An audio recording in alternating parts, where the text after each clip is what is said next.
Scanning is one of the most important driving techniques. There are lots of things you need to be aware of. Pedestrians, lane markings, road signs, other vehicles, and hazards. Always look in different directions to see what's around you. Look for everything. Lane markings provide some information, but road signs are important too. Wow, there's a lot to take in. Makes me a little nervous. Don't worry. Good scanning actually gives you more control. You can be more confident that you have time to see what's going on and react quickly to changes. When you look ahead, look 10 to 15 seconds down the road. That lets you see potential hazards while you still have plenty of time to react.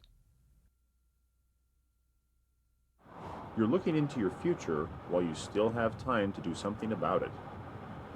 Looking side to side lets you know where other cars are around you. You never know when you might need a way out to avoid an accident.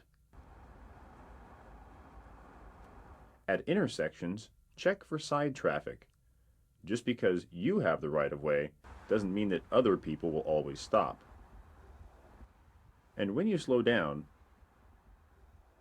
check to make sure that the person behind you sees that you're slowing down. If they don't, it's better to miss your turn than be involved in a collision.